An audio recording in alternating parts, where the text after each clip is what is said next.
What is up? Is it better now? Yep. Good. Jesus. Can't switch on the microphone. Like, have 8 months of podcasting, bitch. Knock knock. Who's there, Maya? Oh, it's just a postman bringing me my own merch. Yes, that's right. I've got merch now, guys. I've got merch. I'm gonna tell you every episode. I'm gonna insert this merch ad into my episodes now to get you hyped. The links are down below. On Teespring, if you insert the promo code podbamn, you get 25% off everything and anything. And then on Redbubble, they do bundle discounts, so they just do it for you if you want multiple stickers, if you want multiple shirts. So the initial merch is out there. There's shirts, there's stickers, there's mugs, there's phone cases, there's totes, everything with either the podcast logo or by all means necessary saying or one motive at a time. Any feedback, again, hit me up via email or on the socials, anywhere you want. And most importantly, actually, hit me up with either the designs you would want or like the changes you would want, but also what other dumb shit do I say on this podcast? What things do you actually want to see on a shirt? Because I'd love to know, and then I can make the merch you actually want to buy. And you're like, yes. Yes, bitch, merch me up. So that is the first way of how you can support the podcast. The second way is to find me everywhere. Well, yeah, you know that. I kind of promote that on every episode. So to follow me on the socials, to find me on Patreon, get some extra episodes, you know all that drill. But I have created a YouTube channel for the podcast as well. So I'm slowly releasing all of the episodes. I'm slowly releasing them as audio episodes, but they have the visuals with the outro music as well.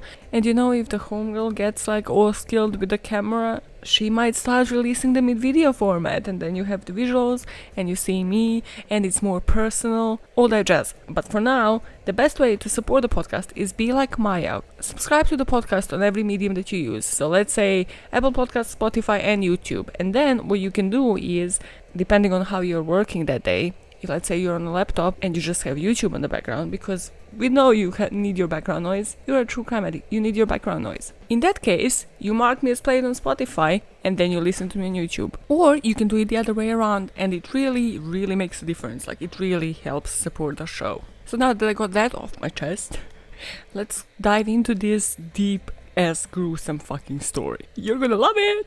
It's Maya, and this is Motive, so let's just dive straight in. Please, I can never get over this episode. I will never stop. It's just like, it's Maya, and this is Motive, and I'm a fucking psychopath, please. Just like there's no like, hey, excitement, welcome, this is my first episode. Nope, I am Maya and I'm a fucking psycho. This is about murder. Like, you don't know me yet. What was my logic? But I just wanted to thank you yet again, because I'm covering a serial killer today.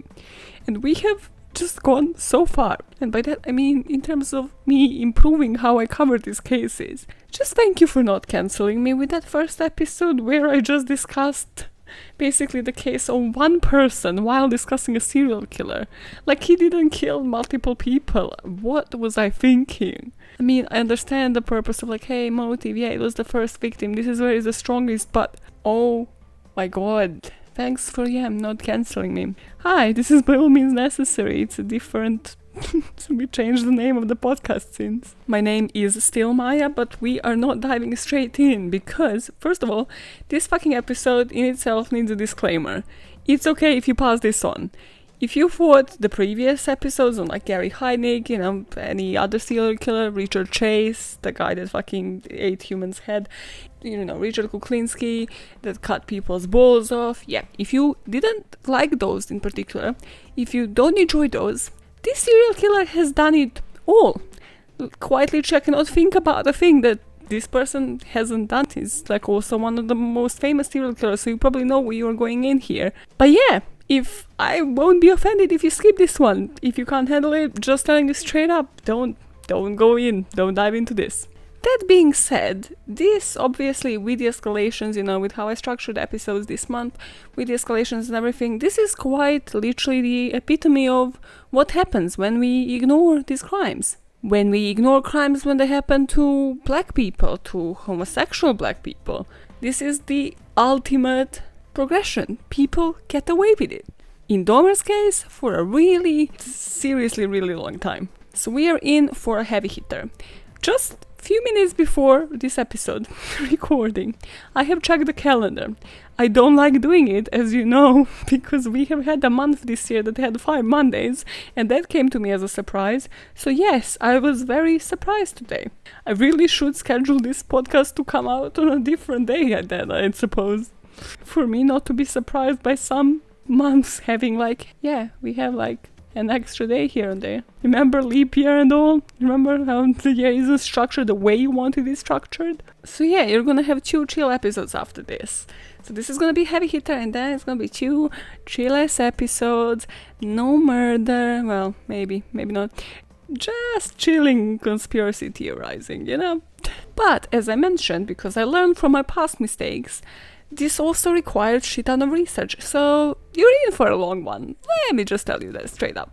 So, as Maya episode 1 would say, let's dive straight into the motherfucker. Oh no, sorry, Maya episode 1 was so polite. Like, let's just dive straight in, okay? Should we dive straight in? There is this New York Times article that I've read that is so New York Timesy of them. But basically they have based this whole article about Jeffrey Dahmer's prom picture. You know how they set you up in the US and you have that prom picture and his hair was all like straightened and shit. And they basically just surrounded the whole story about how he was this prankster, but he was also like super awkward, and how the whole class didn't really notice that he was even there, just because he was putting this mask of normalcy of just like, yep, this is who I am, a bit strange, but nothing weird here. Yeah, don't report me to the police. And that is until July 22nd, 1991. This was when the mask was pulled off, when the man in handcuffs came running out from Mr. Dahmer's apartment in a Milwaukee neighborhood, called the police and said that Dahmer is trying to kill him. 17 other men will not have gotten away. For 13 years, Jeffrey Dahmer made sure to dispose of the victims' bodies by all means necessary. What were his motives?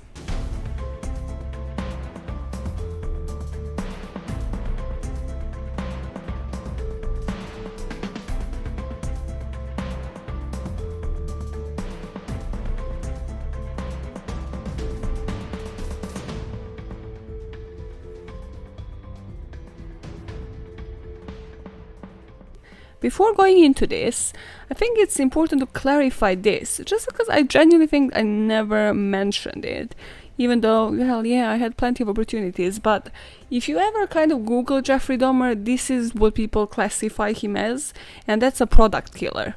So you have people like Richard Kuklinski, who truly enjoyed killing, Picton as well, who was all about the thrill, about the process. So those were like process killers.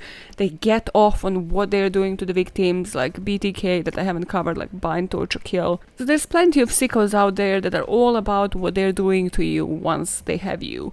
Dahmer, not one of those. He was a product killer, so he really just didn't enjoy killing whatsoever. He did not enjoy what he was doing. He was all about the end product. As insane that is to look at people as end product, that's what they were to him. It was all about what he's going to do to them afterwards.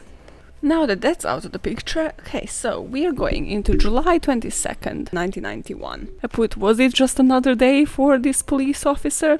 Sure as fuck not. These 2 police officers must have had therapy for about a significant time in their fucking lives. This is yet again why I'm not one, because the nature of people is so unpredictable. One day you're just doing your job normally, the other day you encounter motherfucking Jeffrey Dahmer. So 2 police officers come up on the street in this rough Milwaukee neighborhood, and there comes Tracy Edwards running down the street in handcuffs. And after him comes this blonde random dude who's just like, silly police officers, just trying to play it cool, being like, this is my boyfriend, we are just 2 homosexuals doing our thing, nothing serious here, but aren't you disgusted that we are homosexuals? That's usually what worked in the past. Can you just let it slide? And they're like, okay, cool, yeah, sure, but let's just actually walk him in, see where this is coming from, confirm your story, sir. And had they not done this, Jeffrey would have continued his 13 years. It would have been even like a longer of a spree, because he is not the guy that would have just given up without being caught. So they go into his apartment, they're buying his story, but they're just like, first of all, the smell in this place is horrendous. It's like, yeah, my fish died, it's cool. And then they look around and they see a couple of Polaroid pictures. These are not your cute Polaroid pictures. These destroyed Polaroid pictures for me, I'm like, oh my god, it's a cute Polaroid picture. I'm gonna put it on Instagram and be all cool. These pictures contained either just people looking dead on the bed or dismembered bodies and different body parts. And they're like, okay, Jeffrey. This is a bit different than what we have previously seen on Polaroids. And by that point, so just picture the scene. So they're kind of like in another room checking, these Polaroid pictures. And Jeffrey is trying to, pace it towards the door and just like tries to run for it. But luckily, they stop him, they handcuff him, and the reign of Jeffrey Dahmer is over. And what a reign it was. It's actually reported that during this search, Dahmer has said, I just lost my job and I want to drink some fucking beer, He was just like too cool.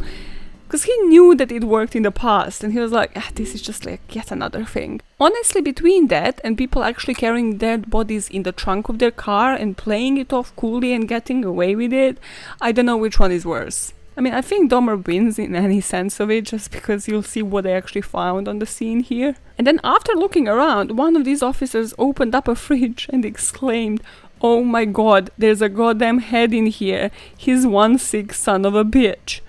Perfect description. Perfect. You don't have to listen to the rest of this podcast. Just summarizing it all. And now the officers, handcuff him. Yep. He goes to the police station, and these officers on scene are just like, okay, let's explore this apartment.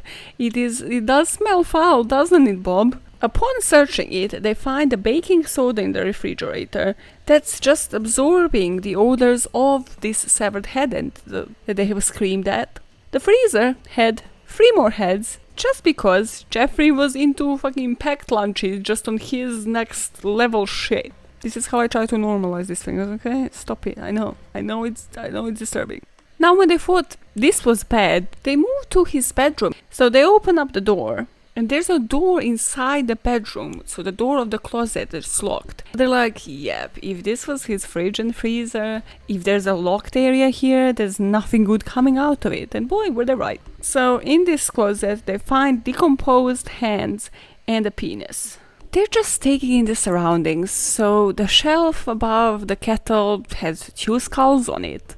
In the closet, they found alcohol, they found different chemicals like chloroform, formaldehyde, with some glass jars where he is storing even more genitalia. So they're like, okay, there's multiple penises here. We're not talking about a guy who just struck one victim, which would be bad enough. There's multiple dicks in the jars. Polaroid pictures that are showing again multiple people displayed like in different positions. And that's when kind of that product killer comes into play, because those victims are not alive. They're posing there, they're just kind of posing in either like mannequin positions, so just after the kill, or they are cut open from like the neck to the groin, kind of like you would gut a deer. Obviously not a professional here, this is what I read. It's like, no, please, Maya, tell them you're not a licensed therapist, and tell them that you're not a deer hunter every episode. Nobody will ever know otherwise. And there are pictures of them online taking out this gallon drum, which is like 57-gallon drum, which again contained several bodies decomposing. So this was his acid drum, for the lack of better words, which is where he used to, well, try to mask the smell of decomposing bodies and just to clean them out of the flesh so he could preserve them as trophies, as ornaments, as whatever the fuck you wanna call it. Do you understand how fucking disturbing this is? And I just wish to know who was the first officer on the scene while like observing everything, being like, wait, do those look like bite marks to you? Jim? Yeah? Has he been eating some of his victims? You know, all of this flesh in the freezers and, this fridge situation. Has he been dabbling into some eating of human flesh? I just want to know the mindset of, how well that person has slept at night that day. Before we deep dive into his crimes, let's go to the trial. As mentioned, obviously, these crimes involved people who were African American, who were black. So at trial, he was actually protected Well, yeah, that's the best way to say it. It's not like, I mean, who the fuck was even protected here? I don't even know. But yeah, he was barricaded by this barrier of bulletproof glass that separated him from like the gallery of people witnessing the trial. And people were immediately pissed because there was only one black juror. But then the tensions calmed down because they were like, yep, it's not like he's gonna get scot-free. Like, he will get a life sentence at least. He's not gonna get out of the prison at all, ever. And even though he pled guilty and like confessed to all the murders during the police investigation, at the trial he was like, whoa, I'm pulling a prank on you again, I'm pulling a Dahmer, like, not guilty. And they were like, the fuck. But then eventually he got where I thought that this was gonna go, and this was that he's gonna be like, yeah, guilty by the reasons of insanity. But then all of these psychiatrists came up and they were like, yep, he does have borderline personality disorder, he has a schizo personality disorder, and a psychotic disorder. But he is saying he knew full well what the fuck he was doing. He was doing it for 13 years. Don't bullshit me with this insanity defense that somebody was insane but still doing the same goddamn thing for 13 years. Why did I suddenly go like the hair salon girl? It's like, don't even try selling me this story, okay? I've heard it 100 times. So the jury was like, damn right, yeah, he was fully aware, wasn't he? So in 1992, on February 15th, 1992, they returned after 10 hours deliberation. You just know they were just chilling. They're like, yeah, he guilty, but can we get like some meals out of this? Can we get like a good lunch? They came through with a guilty verdict, and he was sentenced to 15 consecutive life terms in prison. And then like in May that year, they added like one other life term. They're like, this is simply not enough. This is the worst thing we have ever seen. But of course, Jeffrey will not be the most popular kid in prison. He was homosexual when it was still, well, taboo, and then obviously the stories preceded him of cannibalism, of, you know, all these souvenirs that people have found, and people were either petrified or they just wanted to hate his guts and just be the person to be famous for getting rid of one of the most notorious serial killers. So on one such occasion, after spending about 3 years in Wisconsin's Columbia Correctional Institution, having done so many media interviews, having been, you know, the star in his own eyes, going back to pulling a Dahmer, doing his pranks, like spilling ketchup to look like blood all over the canteen, just typical ridiculous shit because he was still mentally fucking 5. The 2 fellow prisoners that were supposed to be on the janitorial duty that day, so, you know, just clean the toilets, clean everything, kind of just, you know, did like the Orange dumpling. You know, imagine everything as the Orange is New Black. It's just like, you know, they do a wink to the police guards, like, yeah, leave us alone for a minute. We have to talk to Jeffrey, you know. Police guards like, yeah, sure, of course. How long do you need? Yeah, a couple of hours, yeah. So Christopher Scarver, that looks like couple of my exes, because he is black and hot and just comes with an attitude. Just every other Tinder guy. He's just, you know, trying to have a casual conversation with Jeffrey. He's like, hey Jeffrey, so you know how you kill black men? Wasn't that just great for you? You know how I am black and taller than you and more intimidating than you, yeah? And well, that sudden innocent conversation that I have just invented ended up in Scarver bludgeoning Dahmer to death with a steel bar from the piece of this gym equipment. And then he proceeded to attack the other guy just because, you know, why the fuck not? Once you're already attacking one, attack the other, innit, mate? Well, yeah, both of them died and he got more to his prison sentence. But yeah, he was the man that killed Jeffrey Dahmer in prison, and Jeffrey died from the wounds on the way to the hospital.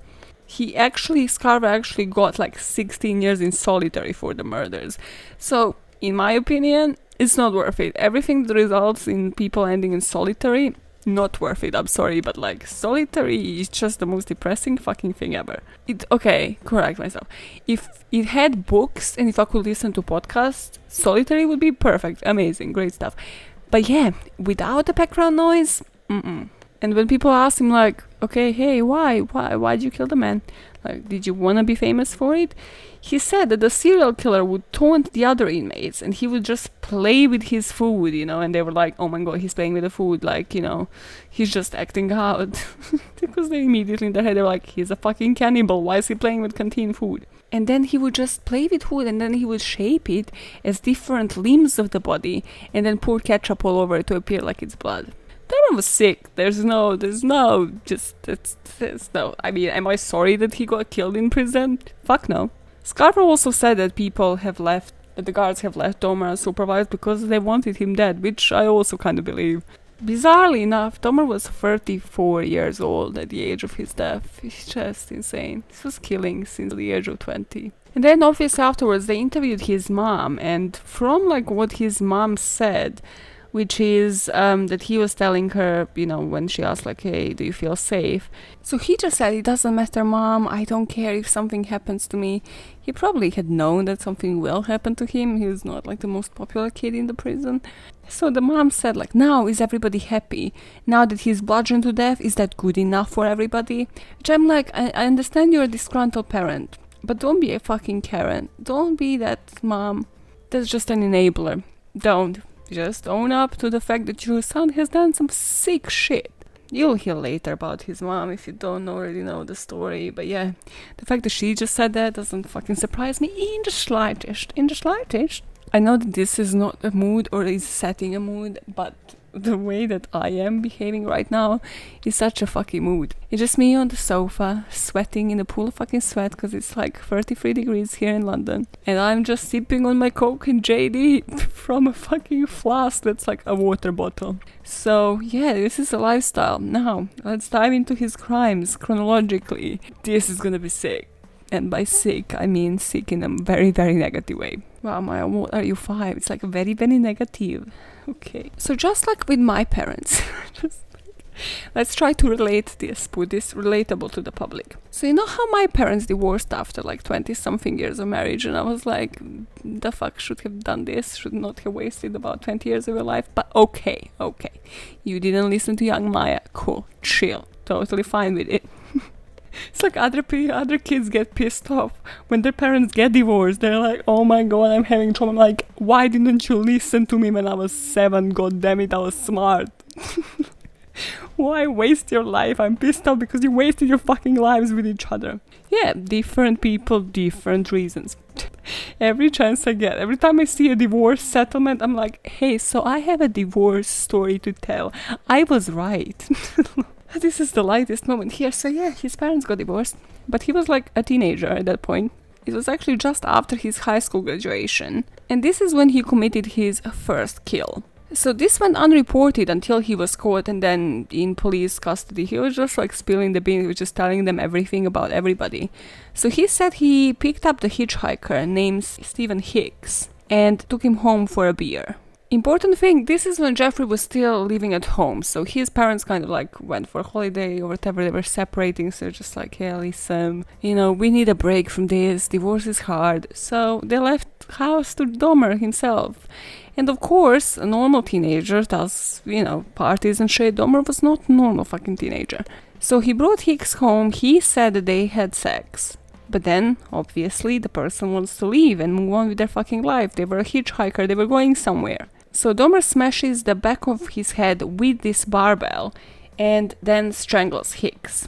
And this is when he pulls a Gacy, where he just first leaves the body in the crawl space under the house. Crawl spaces are just different, they should not exist. If I see a house that has like a crawl space on the porch, I just don't want to cross that. I don't trust you that well. I don't trust anybody that well, not to fucking doubt in your crawl space. He cut him into pieces and stored him into garbage bags.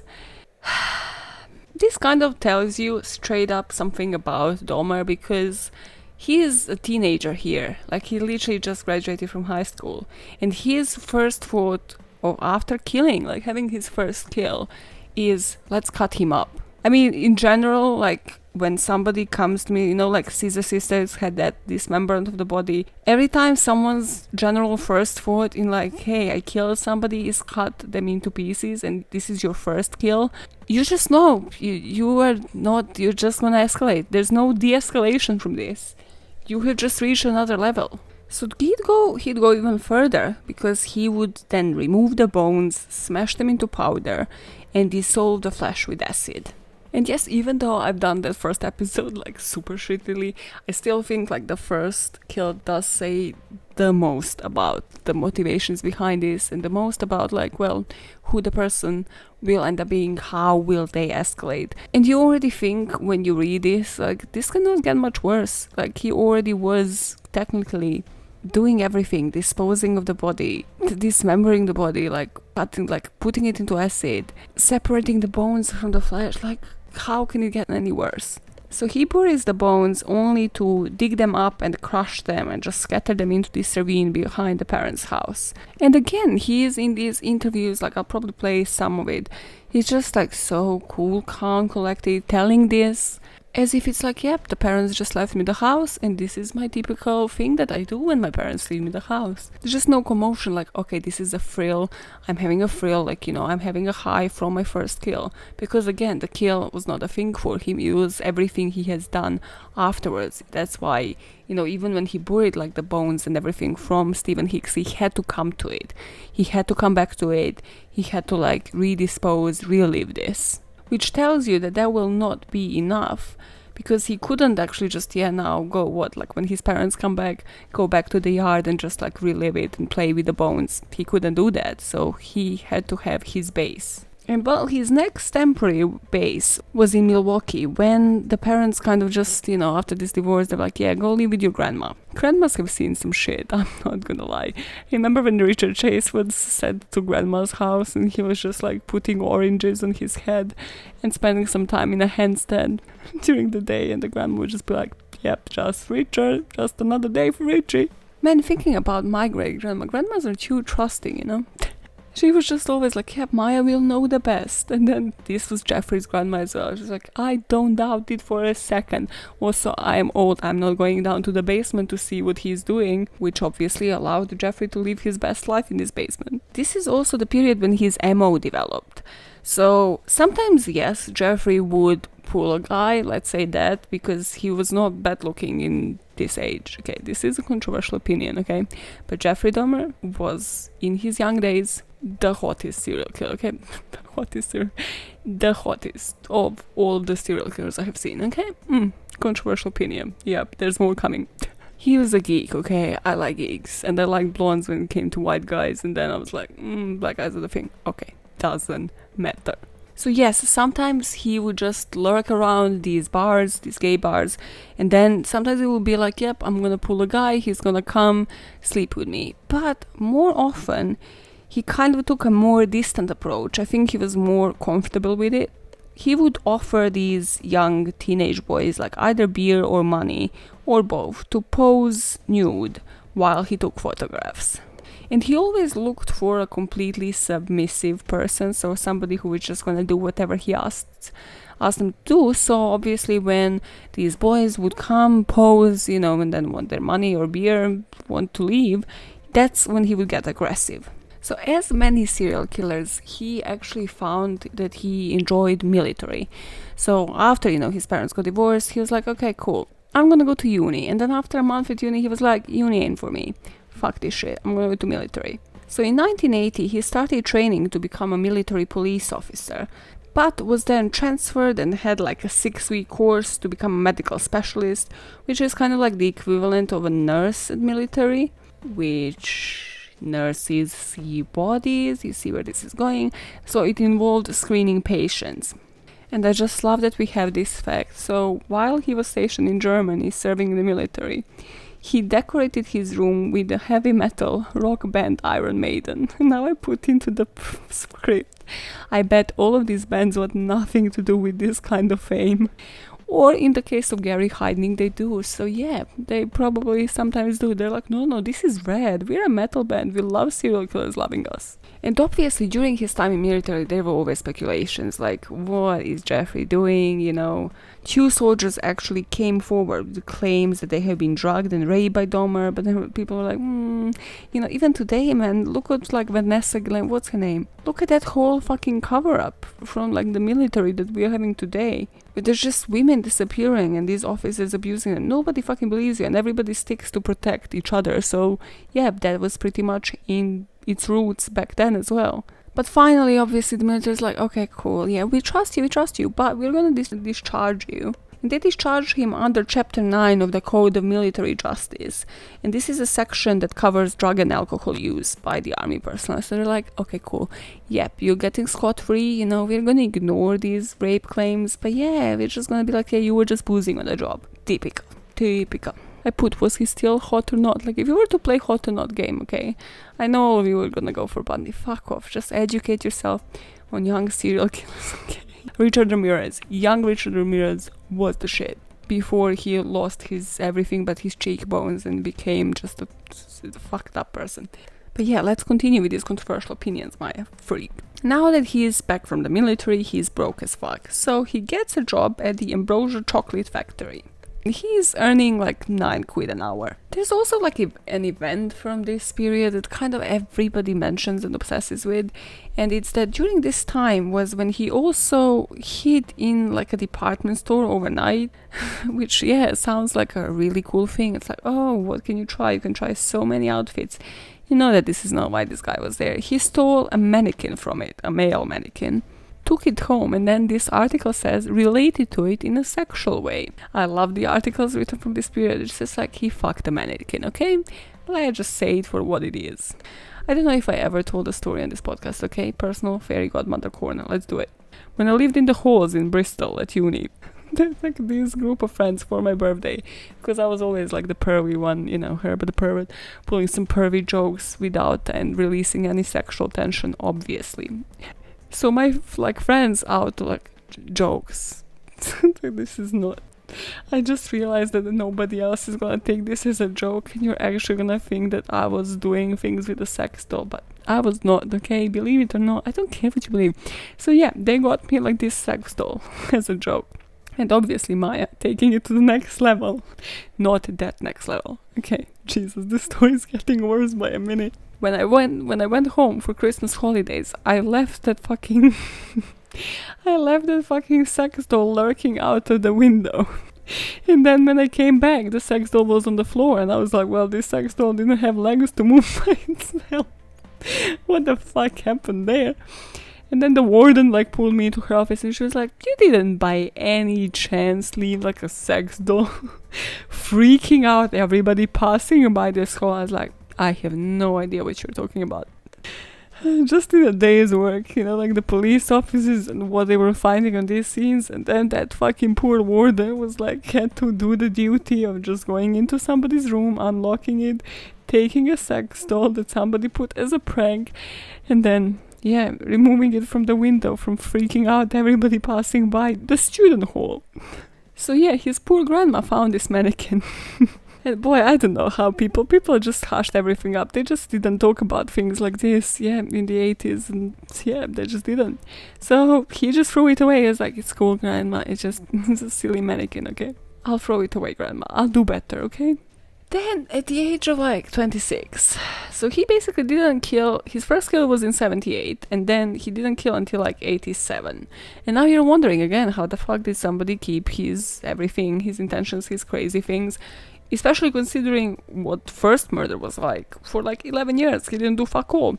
Well, I mean, he was kind of fucking mannequins and shit, and, you know, people in the military, so probably was kind of like, hey, maybe I'm a process killer, and then he was like, no, I want a dead body. But also, what other thing prevents killers from committing murder? They're, yeah, dead sometimes, but yeah, the other times, they are usually serving a prison sentence. So yes, Dahmer did that as well. So he was arrested after he was caught masturbating in front of a 12-year-old boy on the banks of this river. Okay, this river's name is not a word. It literally has like no vowels. Kinnickinnick River. Yep. How do you name a river like that? So he was charged with disorderly conduct and sentenced to 1 year probation. So again, just like with everything else you're reading here, and then once you learn about his childhood, as with every single one of those serial killers, all of these could have been prevented. Have people, well, known about serial killers, known about all of these triggers, and you know, hey, what means what? Maybe these kind of things should have been treated with more sentences, like, you know, harsher sentences. Okay, we are now in 1987, November of it, when Dahmer brings a guy named Stephen Walter Tuomi, who was 25, when Dahmer brought him to this rented hotel room at the Ambassador Hotel in Milwaukee. And Dahmer actually blacked out here. He didn't remember the actual kill.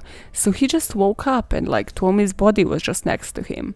So he got a large suitcase and then transported Tommy's body to his grandma's basement, where he dismembered it, masturbated on the corpse just before disposing of all of his remains. As I mentioned before, stop desecrating people's bodies. That was a trigger in Richard Chase's case. It's definitely a trigger here. He would kill 2 other victims in his grandma's basement until she got tired of his drunk behavior, him returning home late. She wasn't clued up on what he was actually doing to the victims and to the people. Nor did she realize that those people are not coming out of that flat alive. Which this would never happen in the Balkans, okay? Our grandmas are nosy as fuck. They might believe that, you like in my case, they're like, she might be lesbian, but we're not questioning. So yeah, they might not want to question that, but they will know if the person came out alive or not. In year 1988, Dahmer met James Edward Dockstader, who was only 14, in front of this gay bar in Wisconsin. There's a couple of these gay bars that are famous for, that Dahmer famously visited. So here, Dahmer pulled his old ammo. It's okay, yeah, let's come with me, let's pose for some nude pictures. And this is when Dahmer kind of like realized what his actual thing was, what his kink was, and that was not to have fun with people when they're alive. So he strangled him and kept his body in the basement for a week before dismembering him and before like discarding the remains. Again, with these first victims, no remains were ever found. As sickening as that is, you know how people are like, the perfect crime doesn't exist. Well, pretty much, there's a lot of people out there proving that it does. Especially in like all of the disappearances cases when it's like, yep, there's no fucking trace. What have you done here? And like, how is somebody from the get-go this good? Only 2 months later, so in March that same year, he drugged Richard Guerrero again. This was like a hotel situation. Then he brought the dismembered body to the basement, where he just dissolved it into, like, he slashed into acid and disposed of the bones in the trash. And here is kind of like shaping of Dahmer, because with this one, he would bleach and retain the skull for a couple of months before disposing of it. And I think in like his head, this is kind of like when he wanted to leave that basement as well, because now he finally realized like he is into, doing disturbing shit to the bodies after their death, keeping these trophies, and he kind of needs a space to do it, which, doesn't risk the grandma coming and being like, there's a skull in my basement, Jeffrey, what's that all about? In September that year, so again, it's like this escalations after escalations, Dahmer has like a super lucky escape. So he was encountered by this 13-year-old Laotian boy, the person from Laos, okay? And he gets charged for sexual exploitation and second-degree sexual assault. He pleads guilty and he just claims that the boy just appeared to be much older than he was. It's like, how much older can a 13-year-old boy appear, Jeffrey? While he's waiting for the sentencing on this case, he's just using his grandma's basement again. He's just fucking with the police now. They could literally have done just a welfare check now, but no. This is the last victim he has brought to his grandma's basement, and his first black victim. His name was Anthony Lee Sears. He was only 24 years old. And as I mentioned previously, with the previous kill, he was like, yep, I'm kind of into preserving skulls and into preserving trophies. So with this one, he actually preserved the skull and then would bring it like as a souvenir to his next flat. Oh, he also preserved the genitals. So Sears was an aspiring model, so obviously Jeffrey got him into that basement with the pretext of modeling of, nude shots. And then he drugged him, strangled him, sodomized him, just photographed him, mostly when he was dead, and dismembered and disposed of his body, everything except the parts that I mentioned. Now we go to that trial. Remember that trial thing? Yeah. So his defense argues that he needs treatment, not incarceration. He's a good boy, he's so young, right? And the judge is like, I see it, I agree. So they give him a slap on the motherfucking wrist. He gets 1 year in prison with a day release, which means that, yeah, he can go to his job in the Ambrosia chocolate factory during the day and return to prison at night. And then gets like 5 years probation. This is important because obviously afterwards you would speculate, well then, during that probation, what the fuck, was he not just being checked up on with a probation officer, and he actually was, but would kind of just be like, hey, just a checking, yep, you're good. Like, because of where he moved into like a super dodgy neighborhood, so this probation officer wasn't like super keen on coming to visit him either. And years later, his dad Lionel actually said that he wrote to the court and asking them to request like psychological help for his son. But Dahmer was just granted an early release after serving only 10 months of his sentence. So then he goes back to grandma, and grandma is like, I can't deal with this shit no more. And he moves into his own apartment. So now if you've been, if you're still with me, if you're still following, as I mentioned, the span was 13 years, but he kind of didn't kill for 11, which makes the math kind of like, yep, he actually killed 17 people in about 2 years span, if we are doing the math correctly. So with a move to 213 Oxford Apartments, within less than a week, people have housewarming parties, they bring on friends. Not Jeffrey. Jeffrey knew exactly what he rented that apartment for. First victim he killed there was Raymond Lamont Smith.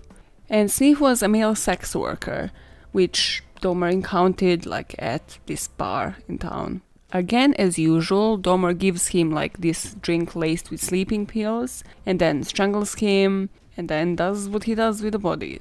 Here with the skull, he's kind of experimenting. He spray painted his skull and then retained it. And this is the one where he gets weird, okay? Yep, this is when it gets weird. Everything else, chill. This is when it gets weird. With this one, people kind of speculate, why has he done this? Because after a year of the kill, he called the sister, because basically, well, obviously nobody would find these bodies, but here he spoke to the guy, and the guy kind of like told him about his family. So a year after, Jeffrey calls his sister, the guy's sister, and tells him that, he is behind the kill. And obviously back in the day, they couldn't trace this shit, so this meant nothing, which kind of was just like, well, closure to the family. But everybody's speculating, like, why do this? If you are just a product killer, like, this doesn't matter to you. Like, you've never done it before or after this. Then, 1990 is a busy year, okay? We're still there. It's June. It's literally a month away from this. Which I don't think anybody mentions. Not like how he spaces them out, but rather how he does all of this as if like somehow professionally. As much as he's a product killer, what I'm thinking of here is like he doesn't actually spend that much time with these bodies. Like, putting them to acid, preserving them all takes time. Like, he's not into committing to one corpse. Something I've never thought I will say on this podcast yet again. Jeffrey just wasn't a loyal hoe, okay? So, June, the victim is Edward Warren Smith. And he was a known acquaintance of Dahmer, who was just last seen at a party in his company. This is the one where he kind of is now experimenting to the next level with the skull when he gets pissed, because he puts the skull in the oven. Fuck knows what his problem is at this point and why he does this as an experiment, but the skull explodes. And now he's like, well, what the fuck do I do with the damaged skull? So he's like, great, a waste of a person in his head, right? And then he's like, yep, let's need to get another one. And this is kind of when the tenants start complaining in that block. They're like, there's just foul smell coming from his flat. And they kind of knock, ask him what the fuck is that all about. He's like, yeah, I just had a fish. Just a fish died in this aquarium. Like, that does not smell like fish, but sure, yeah. So they rig up the landlord. He just tells him the exact same excuse. And the landlord's like, cool, just clean that fish tank, okay?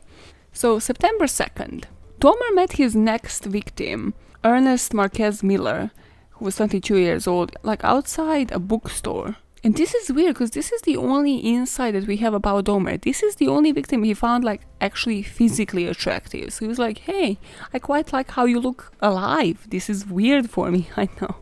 But yes, obviously, if he liked how he looked alive, he liked it even better how he looked dead. So this is the victim where he specifically preserved like different body parts. I'm talking like biceps, hard portions of his legs that were particularly attractive to him. And this is when the cannibalism started. With this one, he made, well, a mistake in his eyes because he cut his throat.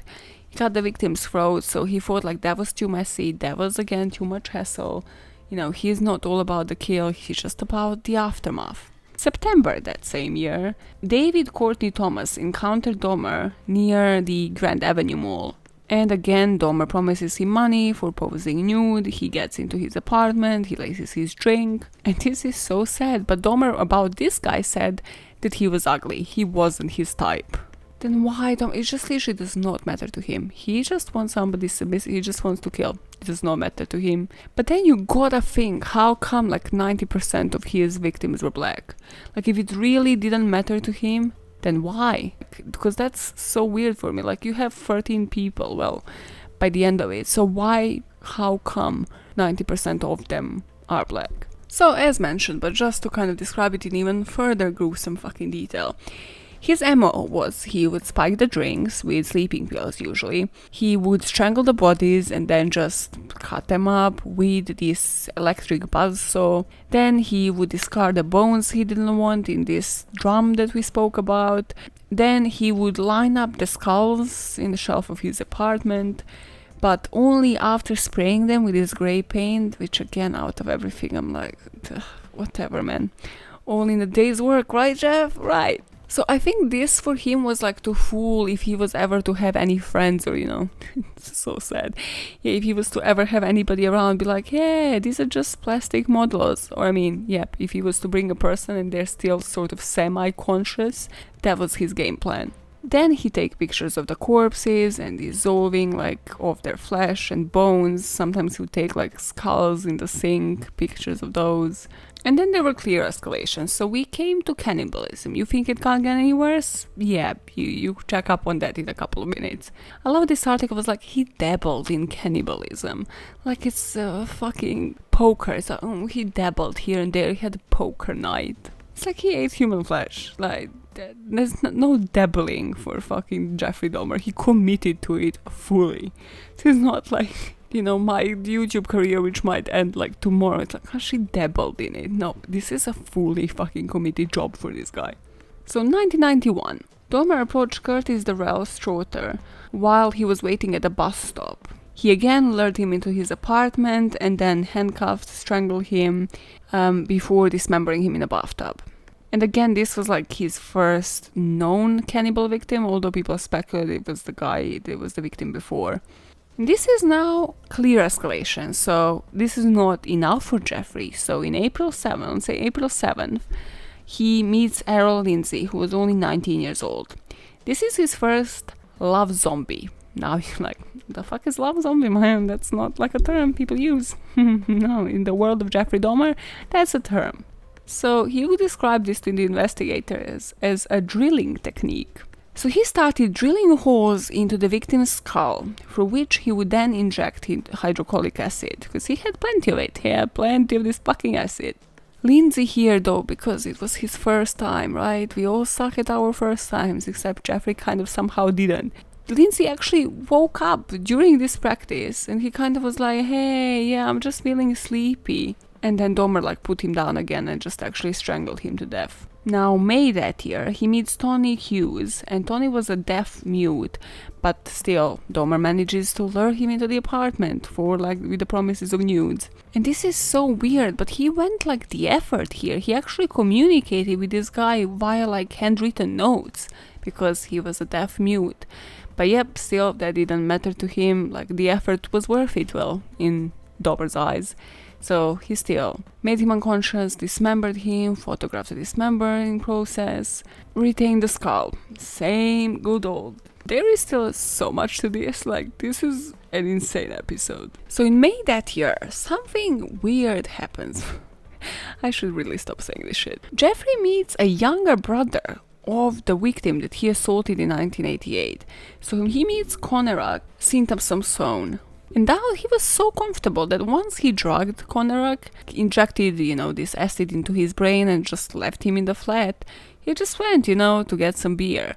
And when he returned, he discovered that this guy was naked and disoriented on the street. And there were like women trying to like assist him. If you wanted to ever hear about the worst moment for any fucking police department, but especially for Milwaukee police. So there was this woman, Sandra Smith, who was a black woman in the neighborhood, and she was just like concerned as fuck because there's this guy who is just completely disoriented on the streets, completely naked, probably fucking bleeding everywhere. And she's just calling 911 trying to get him help. The police officers come. And they're like, what seems to be the problem?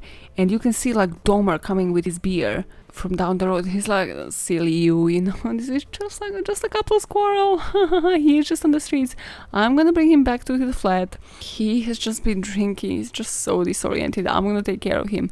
And the police officer is like, silly, yeah, of course, Dahmer, you do that. And these women are desperately trying to object. They're like, no, he's bleeding from his anus. Like, what the fuck are you on about?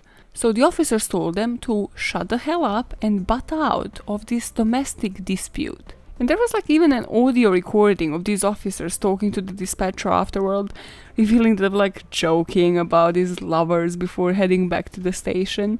So obviously once, 2 months afterwards, like the authorities discovered that this could have been prevented 2 months earlier, they were like, okay, cool, yeah, you two are fired. But guess what? They returned to their posts and they were named the Officers of the Year. I got with this case, I got. Also, had they just used common sense, 4 lives would have been saved because during those 2 months, Jeffrey killed 4 more people. Before moving on to the finale, or it's so inappropriate to say finale, before moving on to Jeffrey Dahmer's last 4 victims, again, this is just my opinion, but it's just because obviously deep diving into this case, plus like all the other heavy hitters, I'd love to discuss what you think about Jeffrey and his way of getting these victims. Because I don't think Jeffrey was a charmer. I definitely don't think he got all these victims based on his looks. Some of them, yes. And despite obviously of me saying like, yeah, Jeff was hot, he was hot compared to like, I don't know, 80% of serial killers, but that's still 80% of serial killers. That's not like normal population. They have evil in their eyes, okay? So yes, he was better looking than 80% of serial killers. Good job, Jeff. What a success of a day. But I didn't say this take in particular. I think that Jeffrey applied the product healer even in the way that he was actually choosing the victims and in the way that he was getting them willingly to get into his apartment. Okay, hear me out, personal story, but it actually happened today and I was like, oh my god, it all connected. Just desperately trying to find a relatable point in this case. Just literally 2 hours ago, I went to get my haircut, first haircut after a very long time, not even quarantine. Anyways, doesn't matter. But what you don't know about me is that I don't really comb my hair. I mean, when I say really, there's knots in there, okay? There's knots, there's dreads. I am every hairdresser's nightmare. So, I know because of how they react every fucking time. And how happy they are once I fucking leave the place and they're just hoping, praying that I never come back. This time, I walk into the salon and I'm like, listen, do you have a slot? She's like, yeah. She looks all happy, like, whoa, you're giving me a job. I'm like, I had my hair in a ponytail and I was like, listen, let me just tell you straight up, I'm every hairdresser's nightmare. And she just probably looked at me like, do I beat hairdressers up? Like, what the fuck does this bitch mean? So I showed her the hair, I was like, there's gonna be knots, okay? It's fine. I'm just telling you straight up, you will get pissed off with me. I will do my jokey bit, I'll try to make you laugh while you wash my hair and push it on of conditioner and try to comb these knots out, but listen, you will hate me by the end of this. And that way, she immediately knew what she was dealing with. She's like, okay, cool, yep. And it exactly went that way, I was like trying to, make it loud. I was like, yeah, this is the point when people usually start hating me. Yep, this is it. And then by the time we reach the chair, like, they just pretty much want me gone. And yeah, it exactly developed that way. So to tie that into the story, what our boy Jeffrey did here is that he knew exactly what worked. He went and he was like, listen, wow, you look good, like what a greatly sculptured body. I somehow happen to be a photographer, you know, not saying that I'm like super skilled or anything, but yeah, I just have this camera and you could model for me, and you know, you have such an aspiring modeling career before, and it's exactly that, you get down to business straight away. I don't think this is talked enough about, like everybody just focuses on his modus operandi and how everything escalated, but I'm like, but let's think about how can we prevent somebody getting you to even willingly get into somebody's flat. I often actually thought about that when it came to like Tinder profiling and stuff, the online dating and everything. I'm like, how do some people actually get people like to straight up go to their home? Because they have a way, and they have established that way in the past, and they know it works, and they know that it will get them straight what they want. And I'm like, but there's nothing special about these people. They just know how to work it better than you do. Wow, controversial statements in this episode. Just keep rolling on. Now let's go back to this fucking story. I literally just had to have a break. I'm like, there's 4 more victims. This is truly some Criminal Minds shit. Like, I still to this day can't believe that this actually happened in like real life, and it's not just some fake crime shit. Later, when Dahmer was asked about like this disposing of the body and how he was preserving them, he said, "It was my way of remembering their appearance, their physical beauty. If I couldn't keep them there with me whole, I at least could keep their skeletons." It's like, we spoke about it, Jeff. You need to work on your small talk, Jeff. It's like we just asked you how you're doing, Jeff. What the fuck is this that you just offloaded? Just I cannot imagine his small talk at work, while he was most of the time, he was actually still working at the Ambrosia chocolate factory until he was actually fired. He actually kept temporarily, I forgot now which victim it is, but one of his victims' skeletons at like locker at the Ambrosia chocolate factory as well. Just nothing, no like fear somebody's going to discover it. I cannot imagine this guy's day-to-day life. How he just continues having his job like it's nothing. He small talks, oh, let's talk about the weather. How would he answer questions like, oh, what are you doing after work, Jeff? Just gonna play with my zombie-like people in the room. Oh, that's just our boy Jeff. You know how he is, going around talking about these zombies things that he keeps in his flat. Silly Jeff, just another day. His last year of killing. Are we ready for this? Nobody ever is. So he meets Matt Cleveland Turner, who was only 20 years old, and he meets him at the Chicago Pride Parade. So he actually gets him again. Charming fucking man. He's like, yep, let's accompany, like, come with me to Milwaukee to just pose for a photo shoot. I just find it so sad that all of these people were just going into a fucking flat with a guy, like, from different states as well. It's just, you're in Chicago. I mean, Chicago versus Milwaukee, which one is better? Yep, that's a debate for you guys to debate in my fucking inbox. And from what I read, so he followed his usual MO, and then he kept like the torso of the victim and placed it into that gallon that the police was taking out of his flat, so the gallon full of acid. But he really enjoyed the man's torso out of like all of this. That's sort of like the last thing that he would dispose of. So he enjoyed that like sort of in a flesh, and then while they were corpses. That's just some things you learn listening to last podcast on the left, you know. Now, all of the last figures happen in July. Like, this is insane. July 5th, he meets Jeremiah Weinberger. This is again at a gay bar in Chicago, and this guy agrees to accompany him to Milwaukee. Here he kind of strays away from his MO, because Weinberger was actually alive for like a whole day. Dahmer actually like slept with him, and it's not until Dahmer indicated that he wanted to leave when Dahmer was like, yep, again, no, that's a trigger, nobody fucking leaves me.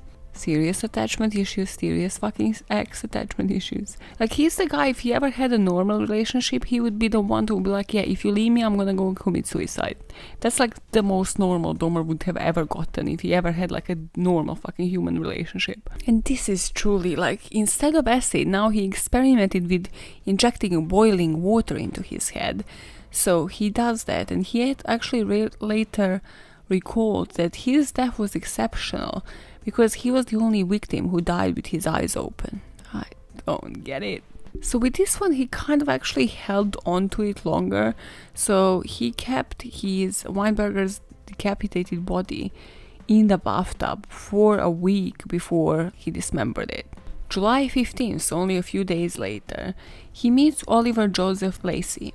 This guy was 24 and he was a bodybuilding enthusiast. Dahmer obviously again enticed him into the apartment. He was like, yep, I'll give you money, you know, great body, let's pose for some nudes. And his head and heart would later be found by the detectives in the fridge. You know, remember when they screamed? Yeah. Dahmer's last victim that he lured was on July 19th. So that was Joseph Arthur Breithaft. He was a father of 3 children from Minnesota and he was just looking for work in Milwaukee at the time of his murder. And here he, like Dahmer actually again, left this guy on his bed like for 2 days before he started the decomposition process. And this is also one of the heads that they have found in the fridge and the torso in the gallon. Guys, we went through it. Guys, we are almost there. We are done with the murders part. Now we are going into his background. Just to understand what made Jeffrey who he was. Was it something defining, or was he just one sick son of a bitch? So, Dahmer was born to Lionel and Joyce Dahmer. He was described as this an energetic, happy child until the age of 4. Very early he became super depressed. No, kidding. He had a surgery to correct his double hernia, and this seemed to have changed the kid. So he had problems with hernia, and it had to result in a surgery.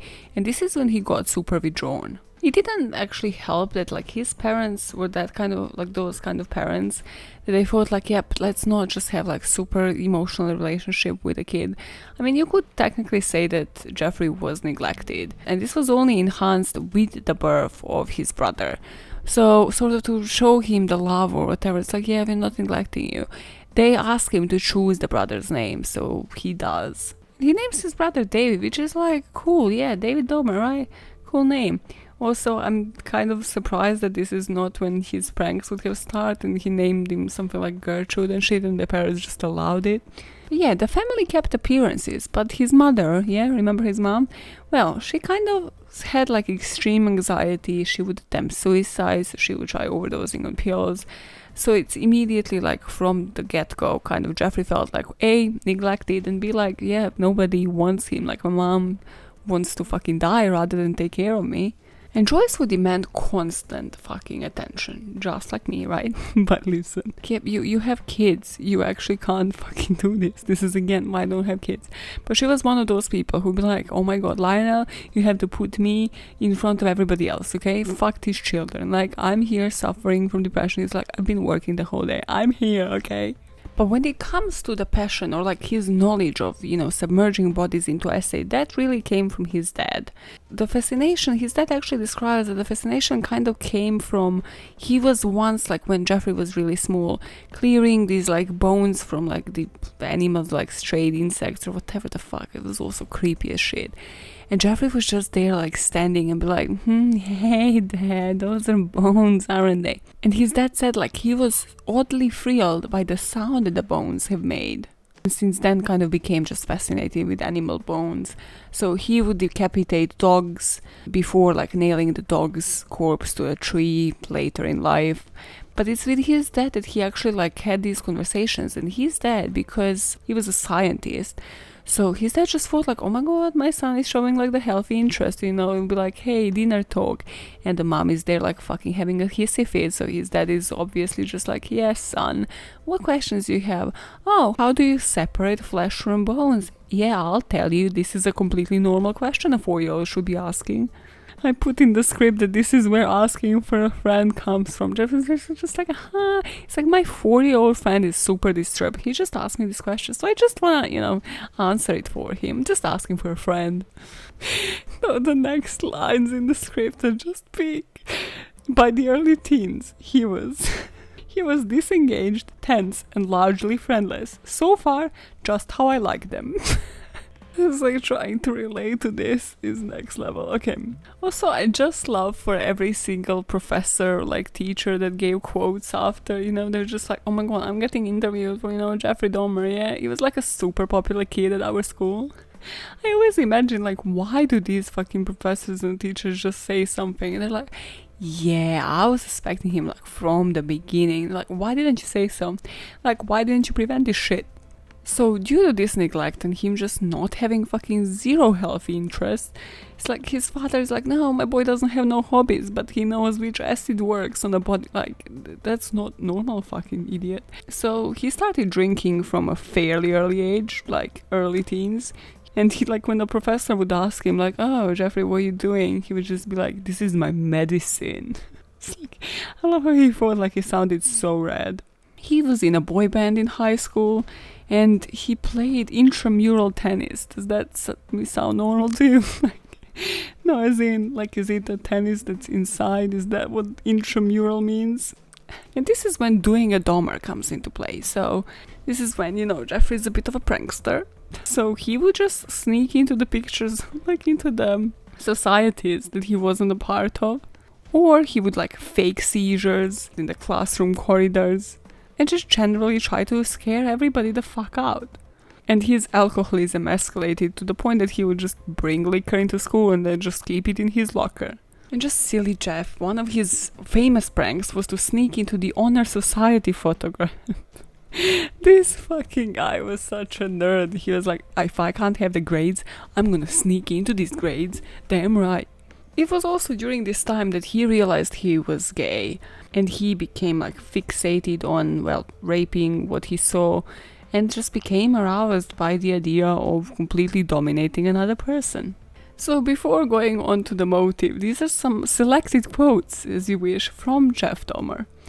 I think in some way I wanted it to end, even if it meant my own destruction. Super deep, Jeffrey. In response to the question, do you love your grandmother? Yup, she's lived in that house a long time. Really? Really? She tolerated your fucking ass, Jeffrey. Put some respect to your grandma's name. And truly why this is so scary is like, when you've done the types of things I've done, it's easier not to reflect on yourself. When I start thinking about how it's affecting the families of the people and my family and everything, it doesn't do me any good. It just gets me very upset. Like, there's just no emotion to you, mate. But this is the one where I found interesting. He says, I don't think I'm capable of creating anything. The only thing I'm capable of is destroying. I'm sick and tired of being destructive. What worth is life if you can't be helpful to someone? So, let's discuss the motives. Okay, first of all, I'm gonna kind of like outline my own, but then I have like stuff from the trial, obviously, because there's a lot of details in Jeffrey Dahmer if you haven't realized so far. I put as like my personal phase here, my personal choices, as like insecurity and neglect from the early childhood. So he never kind of knew what like normal life is, what normal interests are, and then he just got fixated on, well, whatever he was allowed to get fixated on. But yeah, there was a lot of latchkey kids that didn't do that, so, you know. Now, Murderpedia had this attachment of like this fucking actually, you know, scientifically written article. They're just like, yeah, this is everything that's wrong with Jeffrey. So it says like the substance dependence mixed with paraphilias, possibly Asperger's disorder, depression, disordered personality, social skills deficits. It's literally like everything wrong you can think about on earth, just mixed together, and like enhanced mental health issues. It's like, yep, that's everything that's wrong with him. So yeah, in the case of Jeffrey, it can really not be just one thing. No, Jeffrey was not basic, guys. So at his trial now, Dr. Palermo actually, obviously again, everybody wanted to dig at this guy, so he said like he doesn't have any of the symptoms of a necrophile, so he's not technically a necrophiliac. He killed the man because he wanted to kill the source of his homosexual attraction to them. And in killing them, he killed what he hated in himself, so that kind of can explain why he was like this product killer. And he says like, yeah, Dahmer killed to keep the potential victim silent, and because they would obviously be like angry with him if they were to wake up. And then this doctor is like, cool, I agree with you, sir, yes, professor. But like paraphilia is not something that you choose. So he said, we cannot choose what we find sexy. Sex is not the word I would have used at the trial, but sure, mate. But he also says like paraphilia provides no more than a motive for what a person would like to do. If you say paraphils are compelled, then you have to say that we are all compelled to do what we want. Which kind of is like, yep, okay, yes, let's say you have a kink, right? If you do that kink, cool, you're still doing that shit. Like, yeah, you're compelled to do it, but then you kind of, well, have to control yourself and have like a willing person to do it with. Otherwise, it's rape. Yeah, that on like another level, but yeah. Then they said like a lot of other things, like, yep, he was not a sadist because he wasn't into torture them. He actually took steps to prevent people from suffering. So as a breakdown, you can think that yes, he was a paraphiliac, and yep, he had all these fixations that he had to comply to, or that he was sexual sadist, where he would get off on its sexual excitement from like the psychological or the physical suffering of the victims. Which, he is not a fucking toy box killer, okay? So I'm not really onto this one. Necrophilia, which doesn't fully comply here because he would, well, dismember the bodies and then do things with them. So, so the lines are so thin. And then there's the delusions. So was he fully present as and when he was doing everything, putting acid into people's brains? Was he fully present during that time? I mean, in summary, it's the fixation that he has had since his childhood that has never been treated, never been looked into, that has been escalated, then obviously kind of lined up with shit ton of mental health issues, and just the society just never preventing it, allowing it to happen.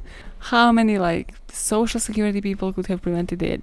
Probation officer, military, how many points? He's dead to begin with since the childhood. There were plenty of times for somebody to be like, let's hospitalize Jeff, yeah?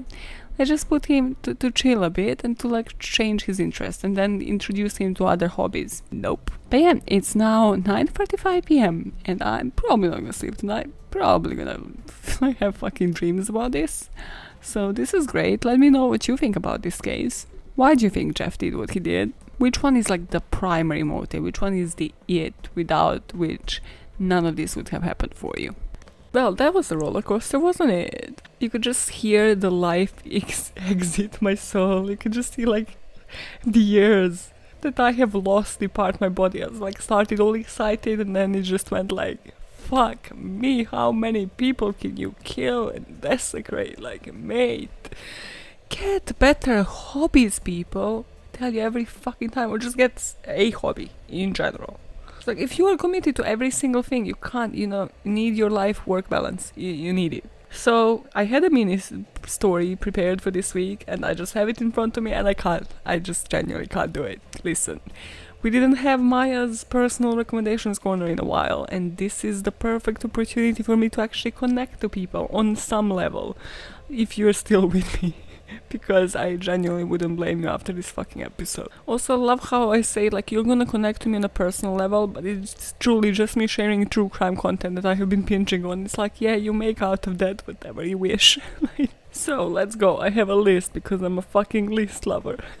It also reminds me of a super fucking sad story when I met as a teenager with this person who, well, at the time was sort of a friend. You can just tell how much of a friend she was by the way that I was sharing information with her. And then I was hey, so this happened since last night, this and this. And she was you just had a list and came with a list and it was yeah, these are the topics. I was yes I did, what's wrong with that? And there was just awkward radio silence for the rest of the conversations. I was why would we do this? Why do I meet up with you? And it was funny because I actually was okay with her. It's not oh, we didn't have topics to fly with. I just love lists. Okay, this is the relationship I'm imposing here as well. I love you guys, I love you listening to me, but I also just have to go through a list. So podcast wise, I listen to all of the old podcasts that I did listen to at the beginning of this. So there's nothing new and super cool and deep to explore, except I discovered this Canadian podcast and it's called The Spooky Hour. And it's two girls and immediately stopped everything, binged on it. So it's these two really chill girls and they just cover, it's kind of And That's Why We Drink, where one covers paranormal thing during the episode, so something paranormal haunting, all of that, and then the other one covers a true crime story.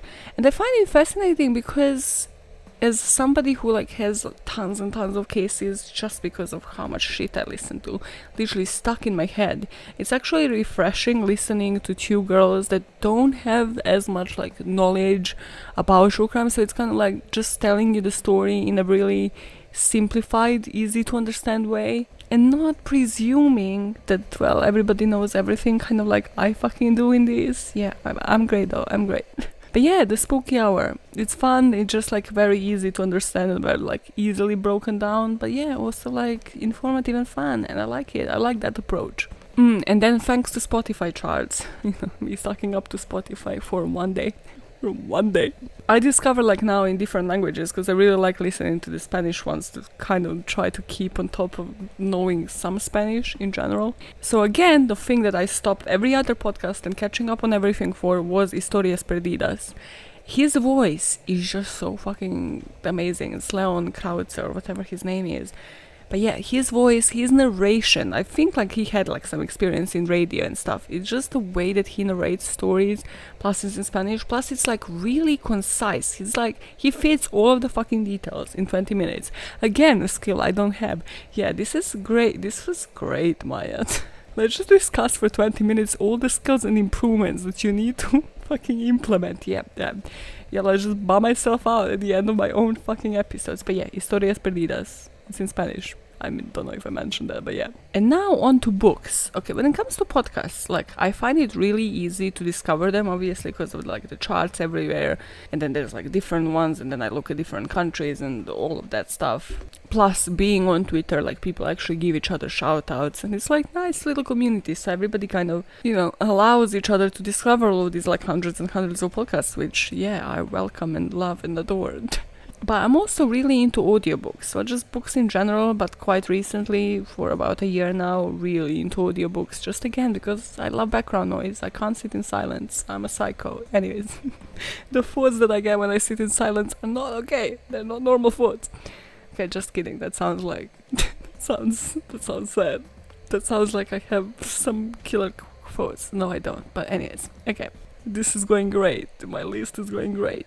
So in terms of audiobooks, I kind of need your help. I want to know your recommendations, because I'm finally on the trail where I'm like actually reading like the bestsellers or like the good true crime books that people keep recommending. They keep being like on all of these best-selling lists of like, yeah, true crime cases, because they're based on like heavy hitters, so like Ted Bundy, Golden State Killer. So I am finally reading I'll Be Gone in the Dark, and I love it. I love Michelle's style of writing. It's so fucking impeccable. It's truly refreshing, and it's covering every case in the area, but like in this journal writing style that you don't get when you just listen to podcasts. And she spent years being after this guy, following every news article. I'm just like, damn, this is commitment. So yeah, that one I would really recommend. Also listened to recently, because I love their voices, to, the last podcast on the left, guys. I love how I'm giving them a shout out, like it shouldn't work the other way around, because they're like big, they're like the biggest. But yeah, Last Book on the Left is really great, covers 10 serial killers in as much research that they have done, and it's just, yeah, they cover Dahmer as well. I can never do it as much justice as them. Again, what is this, Maya? Is he just going to giving digs to yourself, being like, yeah, I mean, I can do research, but not as these people. Go listen to them. What the fuck is the point of this section? Okay, and finally, it's like, just ignore that bit. And finally, I've been also listening to Mindhunter. So John Douglas, well, the book that the show is based about. Because, as you might know, I do believe in profiling. People in the UK don't, and people who never watch Criminal Minds don't either. But yeah, I kind of believe that there is something there, spotting patterns, all of that. This is what I put in my minisodes, so you get it, I believe in it. And it's nice to hear that, yeah, even like John Douglas, even like, FBI agents, they're like, yeah, this is not as clear cut, it just helps the case. I am not saying that every single bit is going to be exactly correct, it just kind of gives you the rough outline of who we're looking for, what we're looking for. But then again, it reminds me, there was this Spanish girl in my master's in criminology.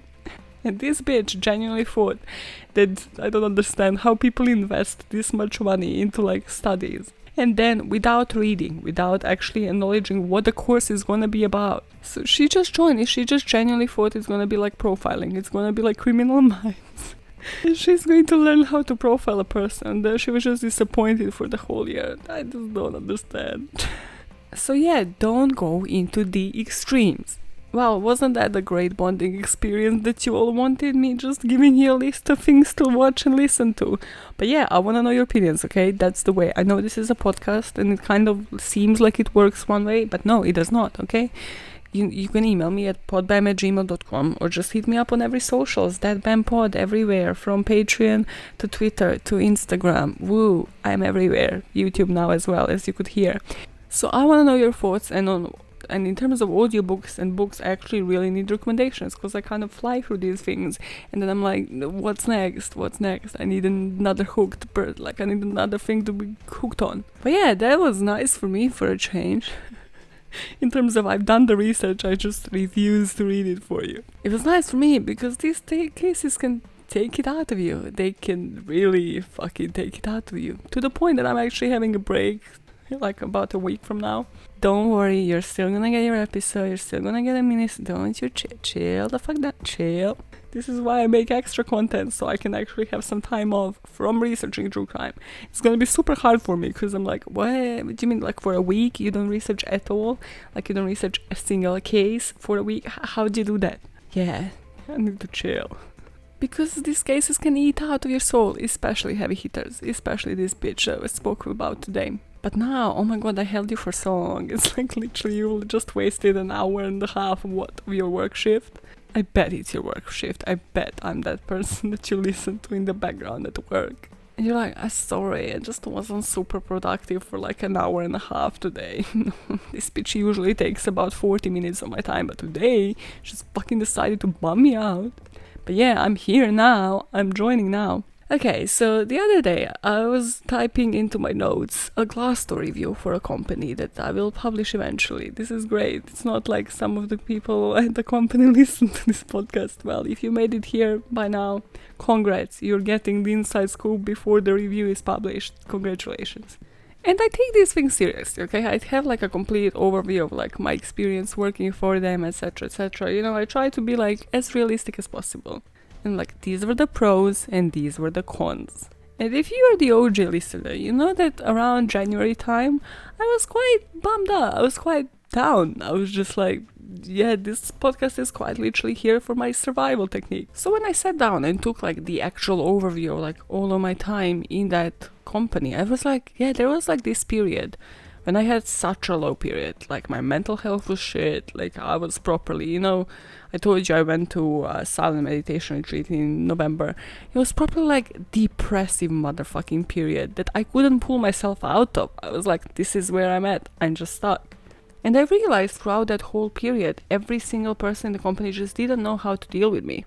They just didn't know how to have uncomfortable conversations, or they would rather not to, because, you know, it's all great once you're all happy. It's like, oh, Maya's jokes, yeah, she's like super funny and great. And then when Maya's bummed out, oh, what are we gonna do about this? Well, let's just ignore the bitch for like until she gets back up. And well, I just wasn't getting back up, was I? Point being, have uncomfortable conversations with the people and treat mental health fucking seriously in your company.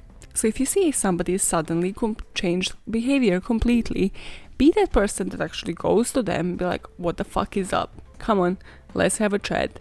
Let's talk. Let's not ignore this. And be the fair weather company. You know how you have fair weather friends? You would have fair weather companies as well, because they're like, oh my god, this is so great, whilst you are like all happy and excited about the company. And then when you're not, they're like, who? Maya who? Especially during this period of time. Like the other day, this friend that like she went kind of off on holiday, and I was like, oh my god, you're back, this is so great. All of that super excitement, cyber seeing you, just being on Slack, great stuff. And then I was like, where were you? Like, did you have fun? Like, you know, was it holiday? Like, you know, did you go to some exotic location? She was like, no, it was a COVID related funeral. And I was like, okay. You know, I could have stopped there and be like, great, sorry to hear that, let's go back to work. Nope. I was like, listen, I know we're not friends, like, as in, I know we're just work friends, but if you wanna talk, it's fine. I don't mind having an uncomfortable conversation. Let's get you on chat, let's do FaceTime, let's do Slack video, whatever it is. Let's do it. If you think it will help you, let's jump on it. And she was kind of appreciative of that because she didn't want to do it, but just at least offer it to people. Just have that option to just have an uncomfortable conversation. It's not that hard. Also, you might actually come out of that a better person. You might actually understand your colleague for a change and not just have a small talk about weather with them. Your next lunch talk with that person is gonna have more topics to discuss. Or at best, you might actually save somebody's life because if they are actually depressed, that you might actually be able to get them to get help. So, don't be a fair weather colleague, is all I'm saying, as the ending of this fucking episode. Profile those bitches like they're criminals, okay? Profile your colleagues, profile how they behave, how they used to, a week ago, yesterday, now, and has this changed? Has it changed drastically? Intervene. Let's do it. You know how it goes. Let's save the world, one motive at a time. The saying is actually, let's make a world a better place, but wait, this episode was long. Just do that. Just do that for me, okay? Notice your fucking surroundings. Yeah, the background noise is all fun, but then kind of just be present with people and just notice. Are they depressed? Maybe you should help them out. Maybe. But yeah, until then, hasta la vista, fuckers.